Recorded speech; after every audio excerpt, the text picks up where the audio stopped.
Hey everyone, so today I interviewed Dr. Brad Freking from 𝘬𝗫𝗶𝘃𝗀𝗃, and he goes over several subjects from packing plants to live production, pig business, his thoughts on COVID-19, and then a few ways of how to survive as a pig business. So with that, enjoy the show and have a good one. Hello, everyone. Today we have Dr. Brad Freking. How are you, Brad? I'm doing well, Marcio. Welcome to the Swine podcast show. It's a pleasure to have you here, and we just want to pick your brain and see what's going on. So, okay. I know you had a great episode a month ago or two with 𝘮𝗰𝗁𝗁. That was a super cool episode there. I think it had over 40,000 views there on last time I checked. Yeah, I haven't looked at it for about a month, but that just talk about that for a little bit, Marcio. What was interesting about that, I didn't know Vance from Adam, and we had just gotten our initial results out of St. Joe on the mass testing of the workforce, and my CFO said to me Friday morning when I walked in, he goes, you should really talk to this guy because this is really interesting information that people don't know about. Yes. And so that was it. About 8 o'clock, 9:30, we're doing the podcast.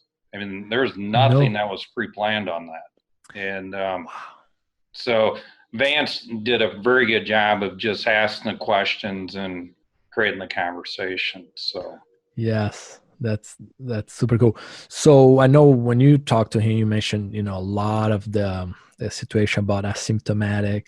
Yeah. And I guess one question I have is, did anything change, or did you get any more data, or what's your current thought? I guess going two directions here. One is the overall situation on the human side of things, but then also two on the packing plant, and then we can even go into production later. But just overall picture here. Yeah, so we continue, so to the best of our knowledge, because that gets turned over to the human health authorities. So we kind of get a little bit in the dark. It's their information and not disclosed to us.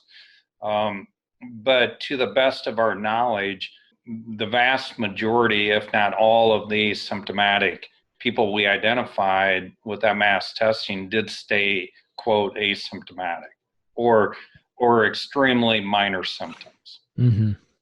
Very cool. And I know on this topic, there was a few weeks ago where WHO had a statement, saying that, that was, what is that the asymptomatic was not a big deal. But then I think a lot of people get it confused because they do. You have the asymptomatic, but you also have the pre-symptomatic, meaning someone that actually gonna spread a lot of that. Because she was talking about a lot of ones that don't actually spread, but honestly, a lot of folks actually do. So I think that was where they came around and corrected it. Yeah, the gal on WHO, she got lambasted for that comment. Right. But when you move into the younger population that tend not to develop clinical signs or significant clinical signs, I do agree with her that their propensity to shed is pretty darn low. And, nobody understands yet why that is, Marcio. Right. There's kind of two beliefs out there.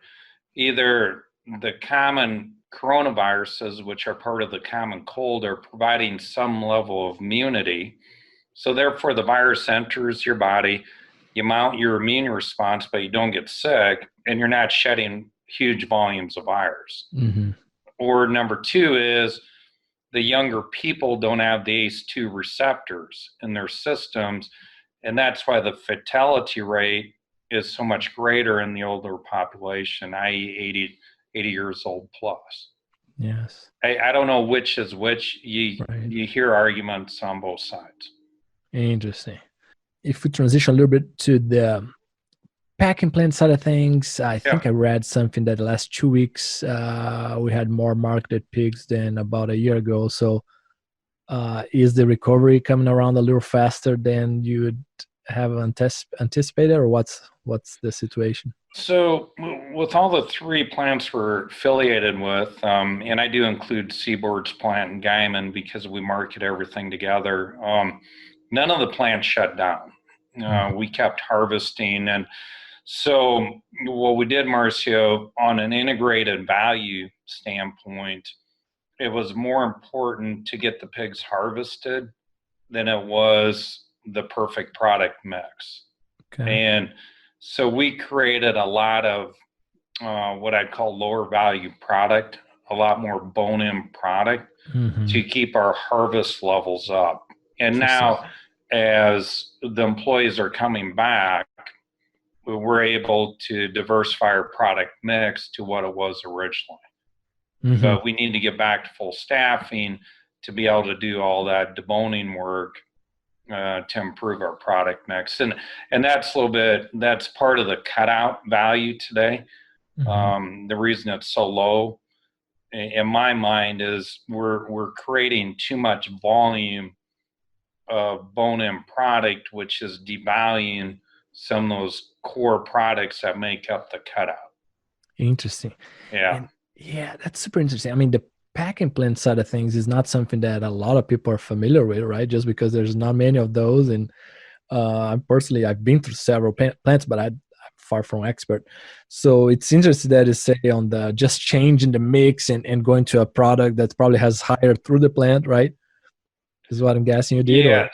So we called it simplifying the product mix to increase throughput in the plant. I harvesting the maximum number possible with the people available.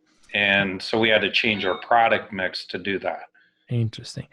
On the whole packing plant side of things, since we're talking about it, Brad, what you think veterinarians or nutritionists or sometimes even growers or producers that are not really connected or in the plant, just in general, anything that either people don't understand or get it wrong, or anything that you can add here and say, hey, there's a few things that I've noticed in the last several years that people really don't understand what's going on inside a plant. Probably the biggest misperception or misunderstanding out there, Marcio, is when you compare pork to beef, you have apples and oranges. Interesting. I mean, the beef side of it, you're making steaks, roast, or hamburger. And you don't have this huge volume of further processing like we do with our bellies and hams and a few other products, trim. So their product mix for food service, except for the roast, is the same as their product mix for retail. Interesting. Well, on the pork side of it, 73% of the bellies went through food service. Right.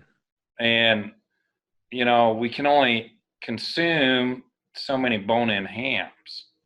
And so what I learned throughout this process, Marcio, one of the big things I learned, that the pork industry was so dialed in to what the different channels needed that the minute we upset that by 5%, the wheels fell off the bus. Right. You know, so even on the beef side, even with them backing up cattle and creating heavier weights, but with the price of hamburger, if you back through that math, I mean, they can convert a lot of product into hamburger and still do extremely well throughout with the plant. Now the feedlot guy is upset with what he's getting paid today, but with boxed beef at $250 and $4, $5 hamburger, you got a lot of options of what to do with that product. And it doesn't take a lot of people to make hamburger. You know, those are machines that do that. So super interesting. Yeah, because I mean, they didn't get even close. I heard some comments from some cattle growers, but I mean, that was not even close to what happened to the pigs, my understanding. No, it's not at all. I mean, it's two totally different worlds. I mean, they do got some pricing issues between growers and plants, but I mean, same can be said for a lot of industries. So, okay. There's comments about, hey, our packing plants are too big today, right? Which is the opposite of what we see in Brazil, that you have the good and the bad side of being super efficient, like you mentioned. So I don't know if you have any comments on that, or what's your take, or any lesson from the last few months that with new plans, so we don't get into trouble like that in the future. So because we're deemed essential, Marcio, I mean, we kept working every day through this whole COVID deal. Mm-hmm. As other businesses open up and you bring, let's say, in excess of 100 or 200 people together into that work setting, they're going to experience the same thing we did. Mm-hmm. I mean, anytime you're going to bring people together in large volumes, I mean, you will go through this. I mean, we're just at the front side of it. So I don't think processing plants are materially different than a car factory or any other type factory. I mean, we may have a cooler setting, which allows when the people come in, if they are shedding, for that virus to live longer than if they're outside or 85 degrees UV light, obviously. But so we were just at the forefront. Once again, I'll take you back to our product mix. Mm-hmm. In a normalized market, the smaller plants, and it depends how small you're talking. You know, I see plants out here today, 5,000 head a day or 10,000 head a day doing very well. Mm-hmm. But if you're talking 100 head a day, 200 head a day, I mean, you're getting into very niche markets. Right. Yeah. And I think, in all honesty, it probably applies itself better to the beef industry, where you have a much more simplified product mix. Interesting. Very cool. Anything else on the plant side of things before we move to more production, Brad? No, I mean, we're just, trying to get everything back to full employment, keep the employees safe. There is CDC issued some new guidelines, Marcio, that on testing that look ridiculous. Oh, really? To use a calm term. So I'm curious. I haven't seen it. What did it say? Oh, it's a testing regime that, in all honesty, you'd have nobody working if somebody tested positive. I mean, so we're engaged with the Sanford Health Group. They've been at the forefront of this with the COVID task force, not as Triumph, but more on the individual side. And it's kind of a neat group. We're going to be generating some papers here shortly. Oh, wow. And it's a group of about 4 or 5 human doctors, and then about 5 or 6 different veterinarians and some other modelers. Okay. And so hopefully we can, when that information comes out that we publish, we can start, working with entities like CDC and say, guys, here's what a testing protocol should look like. I mean, here's what our models are showing us, for a safe work environment. So that's pretty cool task force that we're on, and hopefully some good comes out of that, Marcio. Wow, that's super cool. Is that Stanford out of California, or you said Sanford? No, Sanford Health. Sanford, okay. Which they're predominantly Sioux Falls based. Okay. But then if you draw, a 150-mile radius around that, they have it would be our regional healthcare supplier. And then Mayo Clinic is to the east of us. But Sanford, they're at the front lines with the John Morrell plant. They did all that testing. Cool. And then they did all the testing for the JBS plant in Worthington. Okay. So they understand this virus very well. Very cool. Very cool. Awesome. So from the production side of things, Brad, just overall how things are going, anything that you guys had to change. I know everything. Yeah, I talked to 𝗕𝗿𝘄 a month ago or so. He mentioned, and I was actually exchanging email with someone today. Sounds like some folks slow down with the pigs almost too much, too good, So Yeah, so when this virus started spreading and it looked like death coming to us out of New York, with all the mistakes they made managing it, we put in place, I went to the team and said, hey, put together a plan that if we cannot harvest a pig for 2 weeks, we're going to be okay. Mm-hmm. So they had that plan in place, had it thought through, built some space into our system. So when the disruption started happening, we were in an okay position to start dealing with backing pigs up. So that was real time. We're still managing through it today, Marcio. Mm-hmm. Yes, we do still have some pigs backed up, not to the extent where I thought we'd be at this time, because the plants came back pretty early. Right. And then when some of the suppliers to the plants implemented, let's call them slow down diets or low growth diets, mm-hmm. I mean, they shut the pigs down.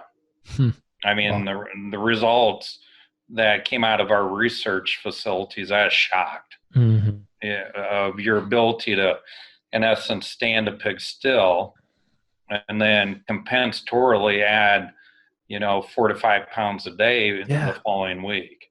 Right. I've seen some of the research from Iowa State there too. Yeah. Well, Chad did that. That was our research. Right. Yeah. Okay. Yeah. Because I think they did a small scale and then you guys did the large scale one. Yeah. Yep. It's amazing. It's crazy how the pigs can, that's a proof right there of the compensatory growth. Yeah. Well, and on the flip side of that, Marcio, we show a lot of pigs. We have 3 sons. Active in 4-H, so we know all about stalling pigs out and compensatory gain. It's a real deal. That's super cool. Oh, wow. All right. And I was going to ask you on production as well, more on the business side of things, I guess. Yeah. What are the highlights to be able to handle just the overall economic problem, if you will, just from the business side of things? Any pillars or things that you've implemented over the last several decades that you feel that have helped?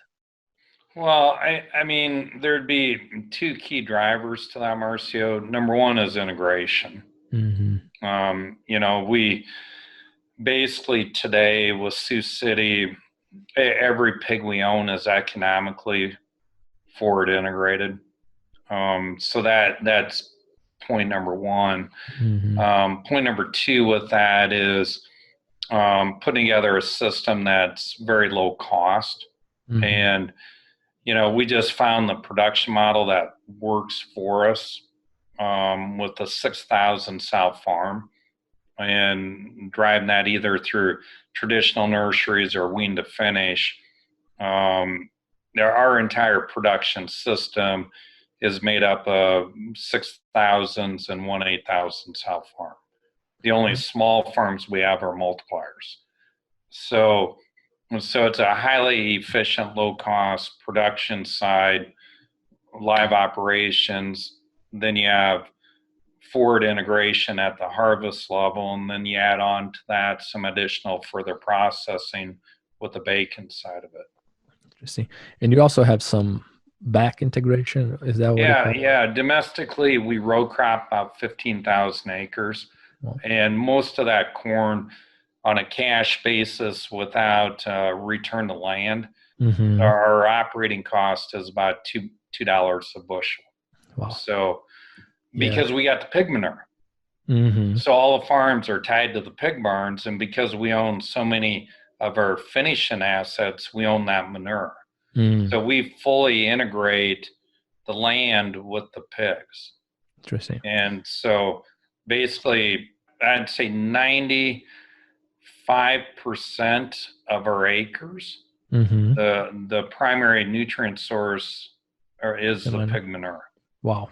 So and then plus we do our own application. Mm-hmm. So compared to a traditional farmer, they're spending about $150 for nutrients for that corn crop. A lot of times we can do it for $50. Wow. So, I mean, that's our big cost advantage right there. Right. Impressive. Very cool. What do you see, Brad, as the two or three biggest challenges going forward here, not only on the short term, like, but also thinking mid or long term for you or for the industry? I mean, this should have been a very clear wake up call of the delicate supply of demand, the balance. And when that gets out of whack, I mean, the wheels fall off pretty quick. So I think this needs to be one of those lasting scars for everybody, you know, to have in their brain as they're looking at the industry as a whole. You know, because part of our challenge today on the cutout value, I mean, truthfully, we should be about an $80 cutout value, but you know, just Mexico not taking the bone-in hams, I mean, they've dropped 35 cents. You know, so if we were dealing with more of a normalized market, I think we'd be up at a cutout level that'd be sustainable. But, you know, $65 cutout, that's not very sustainable for anybody. Right. Interesting. What do you think, Brad, is the reason that we always lose during these tough times? We always lose some pig producers, right? Go bankrupt. So what do you think? I mean, I guess that's part of business, right? There's always going to be some, but I guess, you mentioned integration and other things, but always comes to my mind is cash reserves, right? So is that a big deal, or how many months of cash reserves or access to line of credit? How does that even work? I don't really understand. I've never been in those types of discussion, but I just want to get your thoughts. So at least hopefully can help some smaller pig producers. If they really want to be economically where they should always be sitting with, in my mind, however number of pigs they sell annually, they should have $100 per head of working capital capacity. And so the way I look at it, if things get really bad, and I lose $50 a pig for 2 years, I'm going to be okay. I see. Wow. I mean, that's just a simple number I use. Right. So it's about $2,000 of working capital per sow. Okay.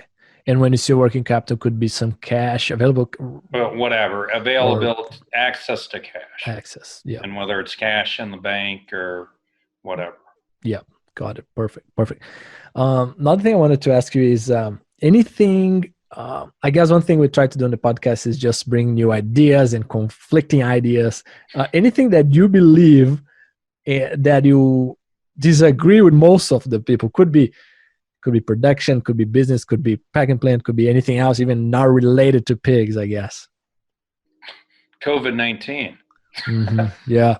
Yep. That's a big one. I mean, if you'd actually go through and scrub the data, Marcio, in my mind, it's no worse than a bad flu going through on an annualized basis. Take the state of Minnesota.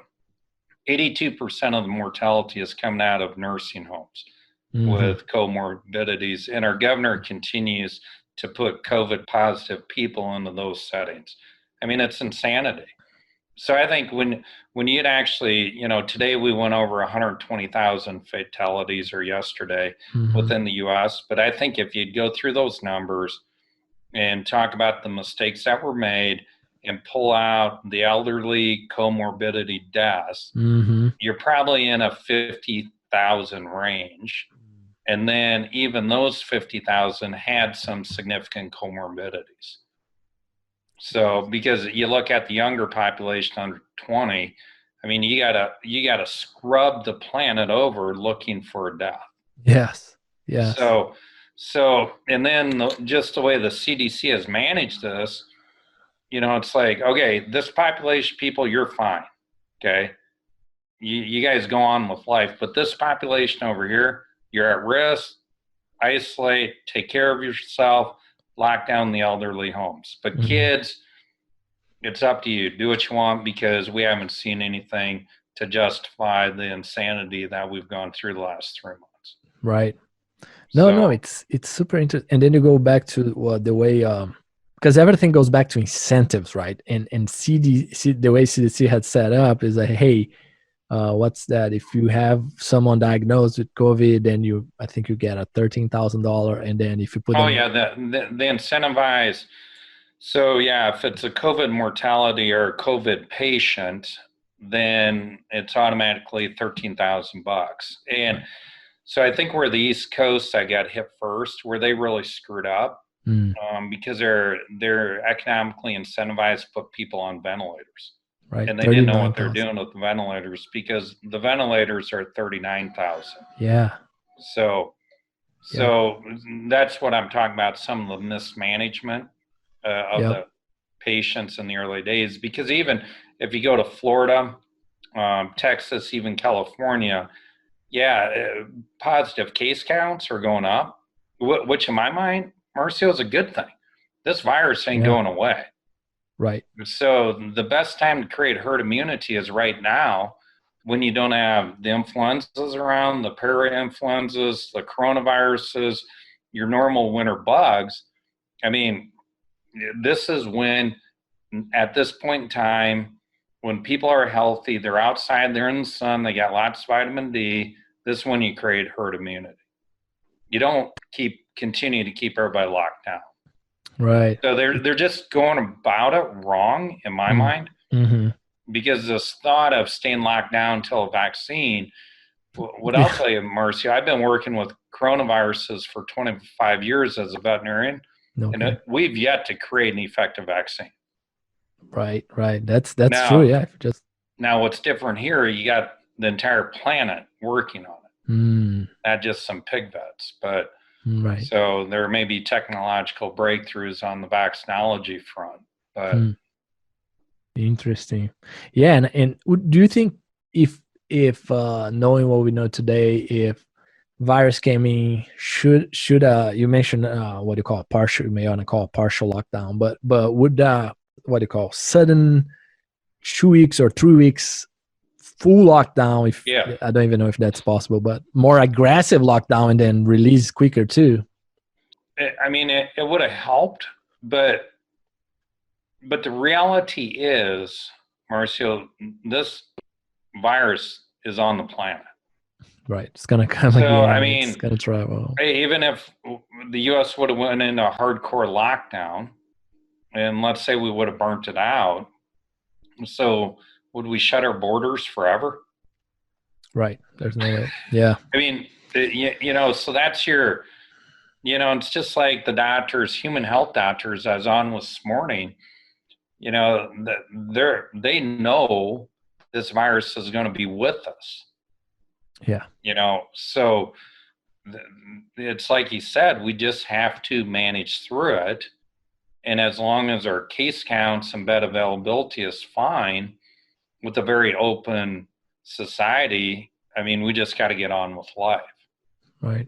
And those are the doctors saying that. No, super interesting. Let me ask you, okay, we're sitting here a year from now, most people, let's not say that we forgot about COVID, but at least we have other things we're worried about long term. I go back to that question. What would be your long-term concerns besides COVID for our industry? Trying to maintain an overall macro supply demand balance that allows for profitability in the industry. I mean, that to me would be number one concern, Marcio. Okay. Because it seems like as an industry, we can't help but produce more. And right. And these these disruptions, in my mind, are going to become more frequent, not less frequent. Right. Especially, as the U.S., its foreign policy is changing. We're becoming less engaged on a global basis. And what do those historical export channels look like going forward? So when I look at our industry, I'm concerned with many of those export channels as to what they may look like in the future. Interesting. On that note, as you think about the hog cycle, and I think 2 weeks ago, for some reason, I ended up on Wikipedia looking at the hog cycle, and it's about a 5-year cycle. Right.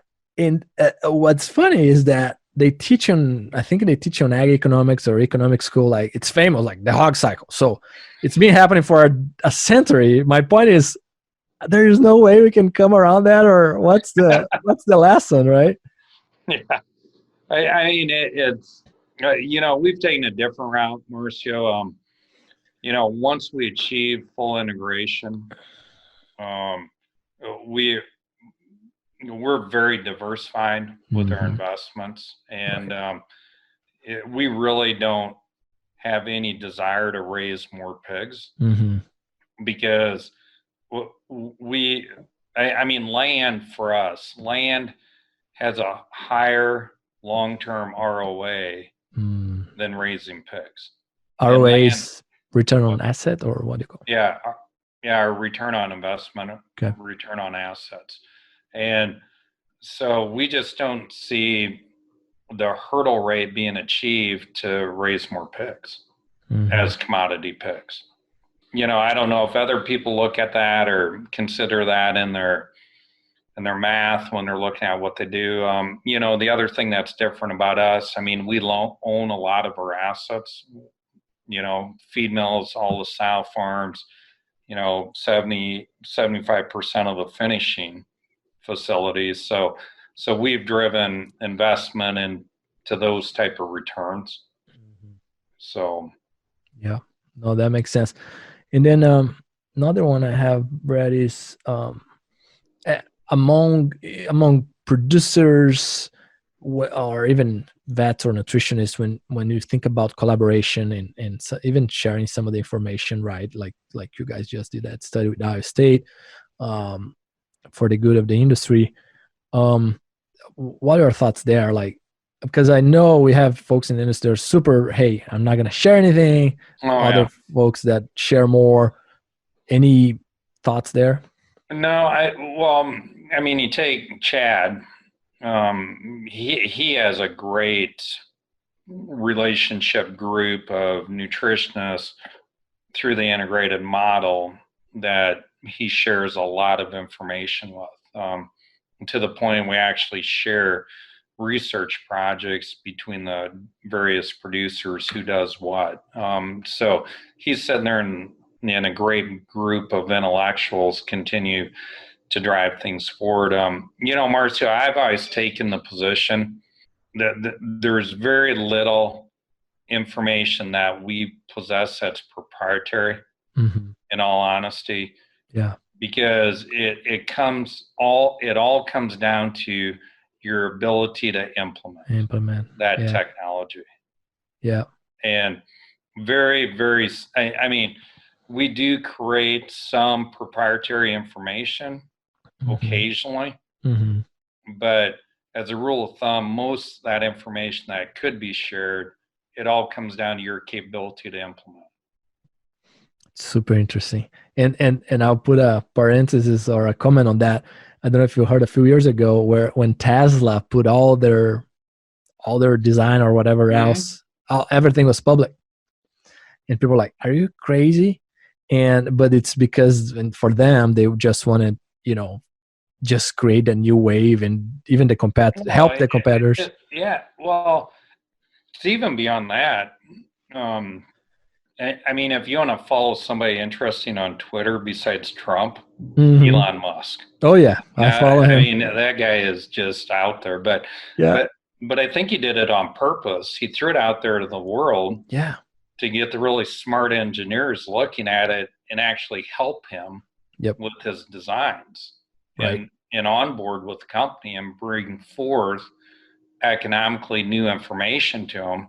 Because I'm sure he probably had 1,000 different engineers come forward with technological enhancements where he maybe gave him $100,000, but turned that $100,000 into 10 million. Right. No, that from the innovation side.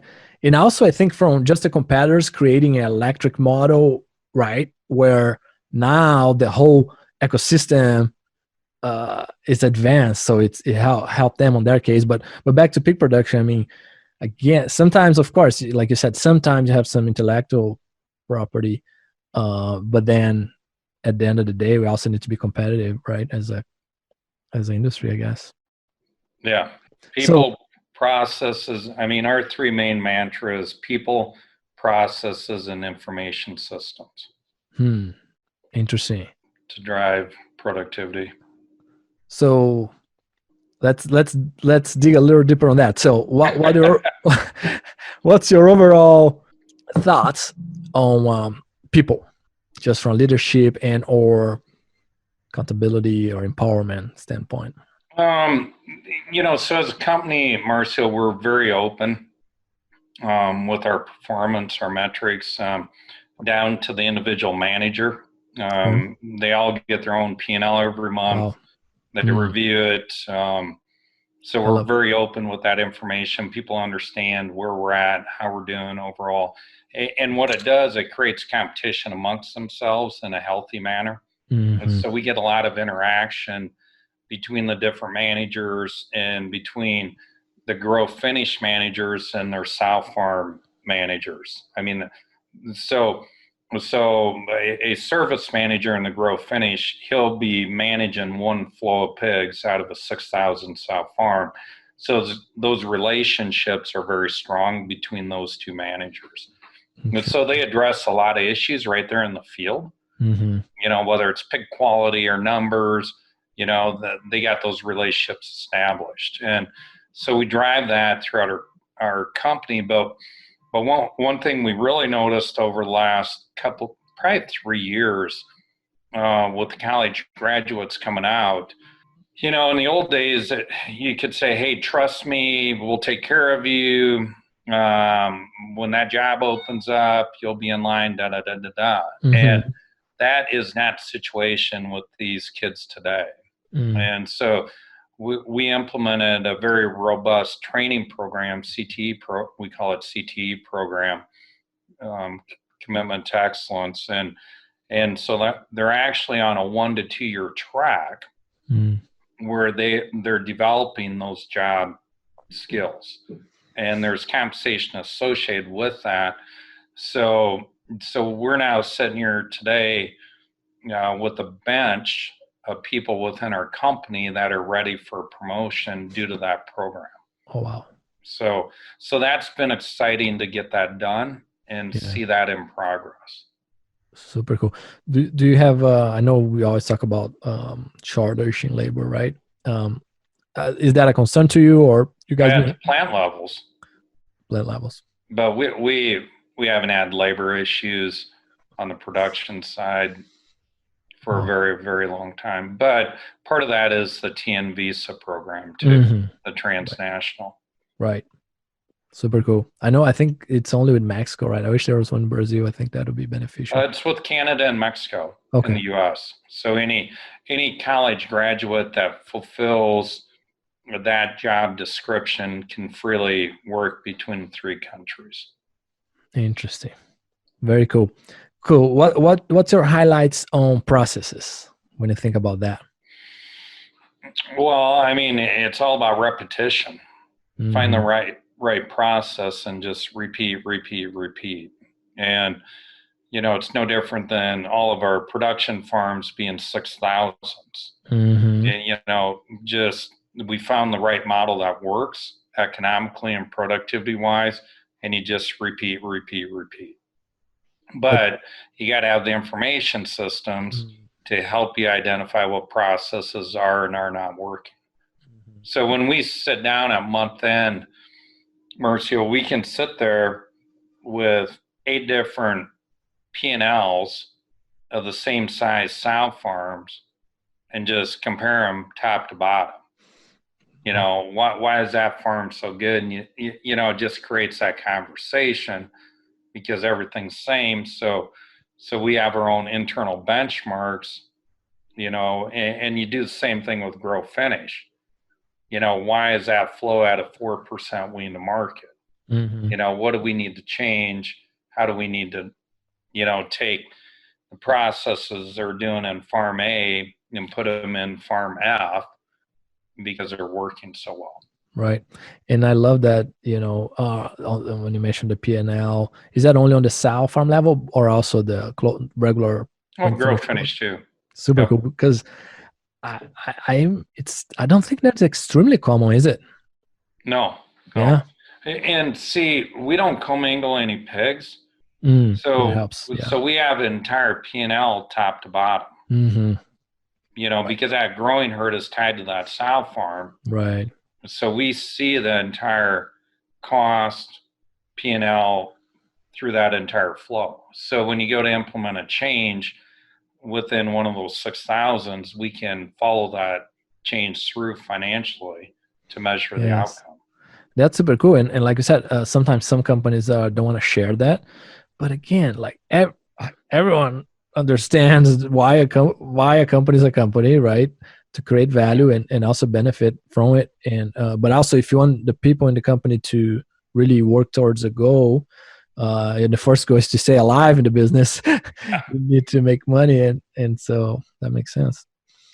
Cool. Well, I mean, at the end of the day, Marcio, I mean, even though we're integrated, it's still a commodity.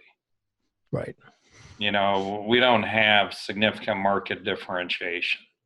Right. So if you're going to survive in a commodity, you got to be really, really good at what you're doing. Interesting. Yeah. Back to the three things you mentioned. Wow. Yeah. So then information systems goes back to what you mentioned already, or there's anything else, any other KPIs or anything that you look at? We've always taken the approach that it's better to put the information out for everybody to see instead of trying to harangue people to change those behaviors. So we probably have 30 daily or weekly KPI reports that are just flashed out company-wide that line up all the farms, all the flows, and instead of me calling up and bitching at somebody, let's just create the report, get it out there for everybody to see it. Right. And you create an environment of self-improvement, self-governance. That makes total sense.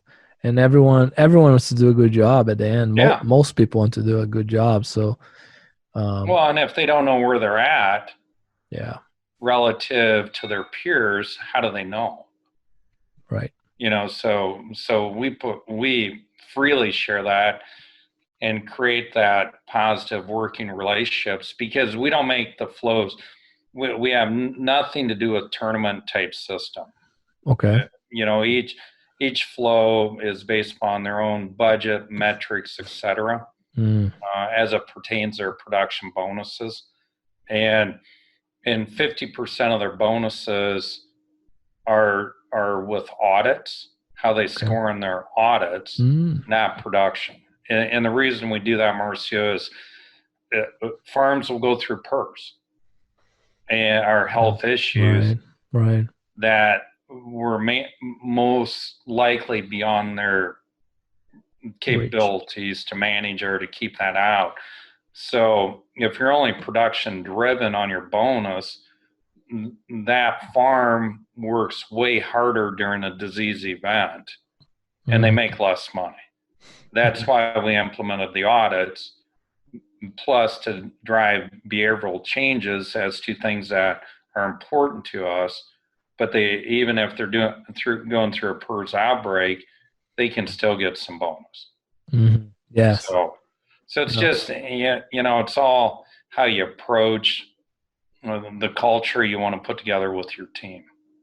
No, that makes sense. And one last question here, Brad, to be respectful of your time, before the three questions that we ask every guest. So this question is, I see around the globe, not as common in the US, but around the globe, a lot of people concerned with just the feed efficiency in the wheat finish. Oh, I have the best feed efficiency, or I have a good look at my average daily gain. And then when I challenge some folks, hey, that doesn't make sense. We need to look at profitability or, fluctuate the energy and all those things that we know. And then I also got the answer, hey, well, because we need consistent product, if you will, to the packing plant. So you are in a good position to bring your insight, like, yeah, that doesn't make sense, or what's your message on that arena as far as looking at just some feed efficiency numbers versus P&L or profit, like we talked about? Well, first and foremost, it's your cost of unit of gain, and then your investment in housing cost. You got to put those two numbers together, and that should be your benchmark. Because if I got ample housing availability, right, why am I investing to speed my pigs up to leave barns empty? Yes. Or if I'm tight on space, I'm going to invest more in that pig to speed them up and creating a better feed conversion. So, I mean, Chad worries about those numbers. Right. I'm looking at the bottom line. Right. And how many pounds are we selling? Yes. What's our cost to get there, and what was our throughput within that flow? Because Chad can create a diet where, Marcio, we could run 2.2, 2.3 feed conversion. Exactly. Now, I won't like the cost of that. Yeah.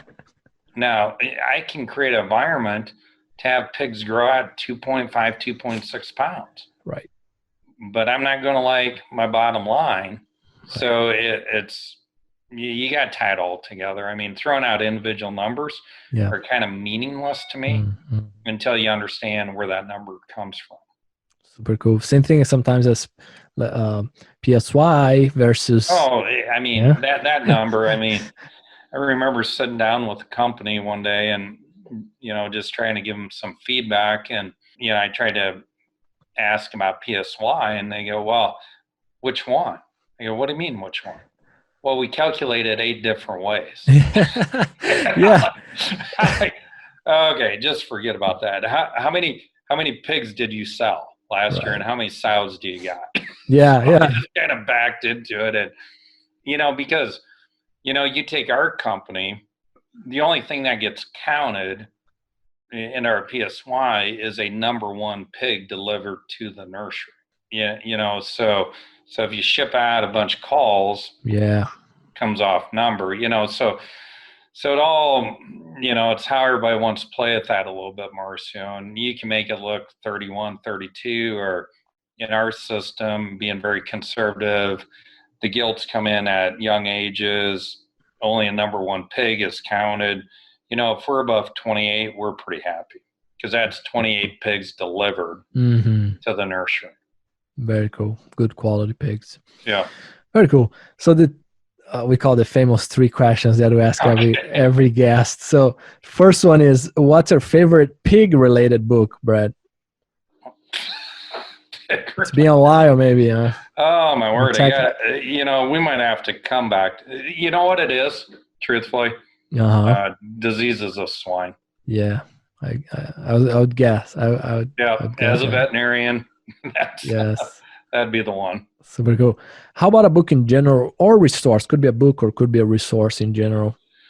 Well, that goes into different areas. The guy I really follow, because of our business model, with Triumph Foods and Seaboard and exporting 30% of our product globally. The gentleman I follow heavily is Peter Zeihan, 𝗍𝗰𝘳𝘁𝘀.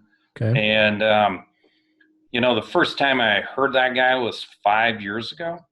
And he's a geopoliticist that incorporates social demographics in predicting outcomes.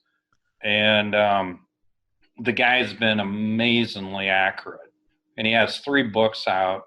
And I'd recommend, if you're interested on a global basis, global economics, global trade, that type of deal, I'd highly recommend him. Super interesting. Peter Zeihan.